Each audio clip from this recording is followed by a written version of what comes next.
Good evening, folks. This is Charles Chatterley again. Today's speech is about gun control, or at least the perceived need for more of it, and how that's very wrong.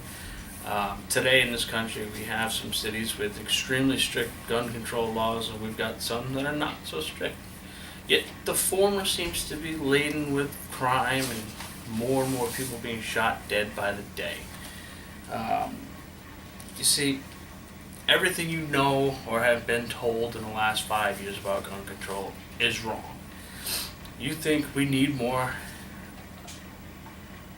effective bans, we need more people to be restricted access to more guns. Because you think by banning guns we'll solve the problem of gun violence. You're wrong. You also think that by banning guns like the UK and Australia will deter people from needing guns or wanting guns. Well, you're wrong on that as well. You think streets will be safer if we simply enact more and more gun control. Well, my friend, that as well is a point that you're wrong on. You see, there are a few points I'm going to make during this speech that really kind of examine and make not light, but explain why those thought processes are wrong. First and foremost, we have a lot of gun laws on the books now. We're not enforcing them. I want to run you through something I read back in September. And it was an article in the American Rifleman, and it was written by the vice president of the NRA. I know, biased opinion, I get it. But by the same token, it draws attention to a very valid point, that we have a litany of gun laws on the books, and they're just not being enforced. So I'm going to refer to the slide that's actually on the screen behind me, and it actually should show up in the blog that I've got posted as well. But I'll run you through it briefly since it's a couple of pages long. Essentially, we examine a scenario that was presented back in the 70s, actually, and we had people calling for more and more gun control back then. One of the main proponents was Chuck Schumer. Some people may remember that. It was before my time, so I really don't. But I've read enough about it to kind of have an understanding. See, Chuck Schumer was a big gun control advocate and decided that he was going to try and get a bunch of anti-gun laws passed. So let's examine his stereotypical gun runner who, convicted felon multiple times over, is going to pick up some guns, some with obliterated serial numbers, and he's going to sell them to some known felons in New York, some known drug dealers. So he goes and he buys them and he brings them to New York, he sells them, and then he knows what they're going to be used for, and then he buys them back and he goes and gets rid of them. So at least that's the gist of how the article laid it out. And again, the points are actually up on me, behind me. But I'd like to draw attention to the fact that from start to finish in that, there were, I believe, a dozen or more laws broken that were not enforced on that individual. With that said, I think the tally of time that person would do if convicted of those crimes is a little over 1,000 years, like 1,022 years. I mean, how many times do we hear about repeat offenders? Repeat offenders kill this person, kill that person.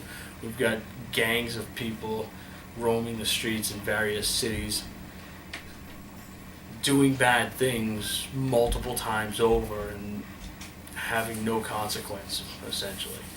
So if we could just enforce the laws that we have, we might actually get a chance to reduce crime. With that said, it kind of leads me into my second point that, these are acts committed by, criminals, and the definition of a criminal is one who commits a crime. And when we have habitual offenders that continue to commit crimes, we have lifelong criminals that don't care. They don't care what laws they break. They don't care about killing one person or 100 people. It's just, no matter how many laws you enact, it's just never going to equate to a reduction in gun violence by these people. Ever. Now, getting to the third point that I'd like to make, we've got cities that have said, you know what, enough's enough. We're going to have some of the strictest gun laws in the country, and I point to places like Chicago, Detroit, Los Angeles. I mean, these places that ban an arm's length long list of guns and have decided that that's how they're going to make a stand. Well, let's take a look, folks. I mean, we've got murder statistics that rise and go up through the roof in Chicago. We've got people killed on the street on a daily basis. This is not something that's fiction. You can check it out on the FBI.gov website and look up the murder rates in these cities, and they're astronomical compared to places where gun laws are perceived to be more lax. And not that they're more lax, but you have more freedom to carry. You have places like Texas, Alabama, Vermont. Some of these are more rural places, but I'm talking places that have big cities. Let's go to Texas, for instance.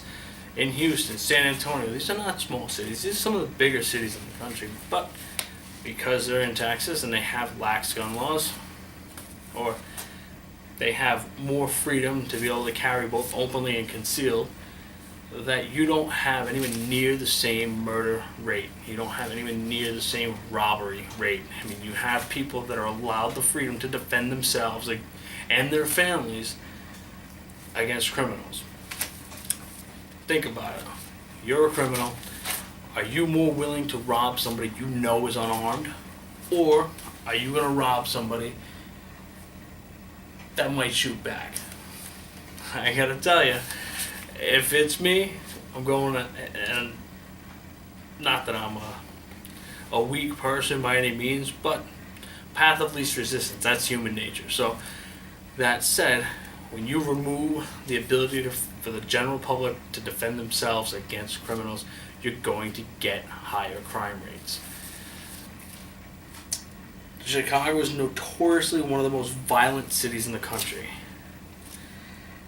Yet, they have some of the strictest laws. Why is that? I've got to imagine it's because you don't allow your citizens to either carry openly or carry concealed at all. In fact, you've virtually made the entire city a quote-unquote gun-free zone. Not that I have enough time to get into that topic today, but that's part of the problem,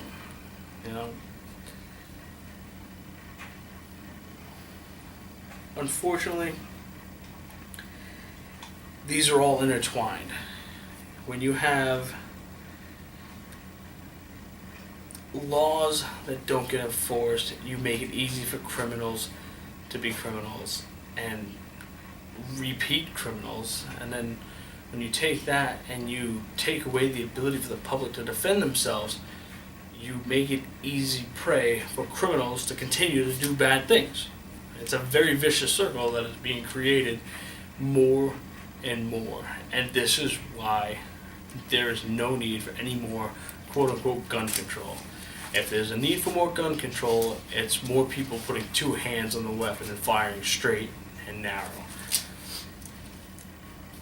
The Second Amendment in this country guarantees us the right to keep and bear arms, and actually almost implores us to carry out our duties to be able to defend ourselves and our families. And it's against, its initial intent is to guard against tyranny of a ruling class. Well, if it continues this way, we're going to need to defend ourselves, so it's more than that. Now, the counterpoint to this is always, look at the UK. Look at Australia. They banned guns. Australia banned them in 1996. The UK well before that. And I got to tell you, I've got a couple of slides here that state very plainly since 1996 up, the data that I have only goes from 2012, which I was able to get from the Australian Institute of Criminology.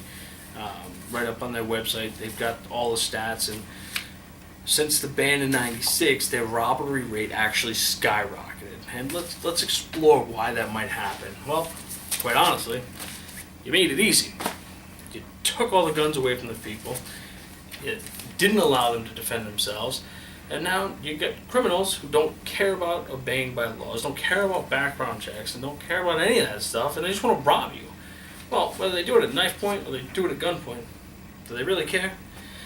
So now we have a sharp rise in robbery. Chances are, criminals using guns makes it a lot easier. And you've also got an uptick in sexual assault, which I don't know about you. I don't need anyone in my family living through that hell. That said, the UK, same kind of track. They've had a huge uptick in knife violence in the last 10 years, or probably 25, but they're actually at the point now where in order to purchase kitchen cutlery to, cut a turkey open. We've got Thanksgiving coming up. Not that they celebrate it, but, you go through the holidays, it's Christmas, you want to cut a ham. Well, you have to have your kitchen knives registered with the government. What? That's insanity. Do you really want to live in a world like that where you have to register your kitchen cutlery? I don't. I'm all set. They have marches and protests going on almost on a weekly or monthly basis about, banning knives and saving lives, I believe is one of the slogans. Ban knives, save lives. Well, they banned guns however many years ago, and now they want to ban knives. What's next? Ban pens because somebody goes on a killing spree where they use a ballpoint pen to stab you in the jugular and bleed you out. Depraved individuals are going to run amok in this society, and all you can hope to do is prosecute them to the full extent of the law when something like that happens. Now, when we draw parallels like this to other countries, now you've got the UK, which is a monarchy. They still, you have servants that serve a queen, and it's not as, direct as it was in, say, the Middle Ages, but technology has kind of taken over and blinded a bunch of people to the fact that they're still subjects of a queen. Modern world, I don't know. I like it here in this country where we actually can step up and change things if we need to or if we want to. And if we want to change things bad enough, we will. Now, Australia has a president. I'm told she's a fine person, but I've never met her, and quite honestly, I don't really like her policies, so I don't think I'd ever elect to go and live there. I'm going to stay here. I'll go visit, surf the Great Barrier Reef, but I'm staying here. And I'm going to lead into the conclusion here by stating that we were given a constitution in this country that guarantees our freedoms and guarantees our pursuit of life, liberty, and happiness. And the pursuit of happiness. Not necessarily happiness, but we get to pursue it, that's for sure. And the only way to actually do that is to have the right to be able to defend yourself, the right to be able to speak your mind, get your point across without fear of being flogged in the, in the square or being locked up in a dungeon. And quite honestly, that's how some of these other countries work. If you've ever been to the Middle East, you know that you can get thrown in a cave just for disagreeing with the dictator, the ruler at hand. We've had recent presidential candidates draw parallels to gun control and how they lead to government takeovers, and quite honestly, they're not far off. Every time you've seen a tyrannical government overtake their people, they disarm them first through various means. They either make it illegal to own these guns, or they go on a confiscation raid, or they somehow bamboozle the people out of giving them up. And quite honestly, that's what it sounds like Australia did back in '96. You had, a mass shooting where a whole bunch of people got killed. I believe it was 12 people got killed. Somebody went on a rampage, and they decided the following year, I guess, to ban guns. Well,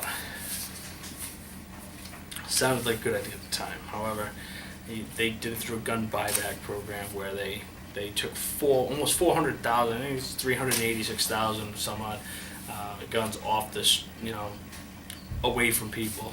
That's a whole lot of guns. What they did with them, a lot of them got melted down, a lot of them repurposed for the army and the police. But that was a massive undertaking to just withdraw all those weapons from people. With that said, I will end on a better note. As of right now, we still have the right to bear arms. We also have a duty to do that as well, as written in the Constitution. So,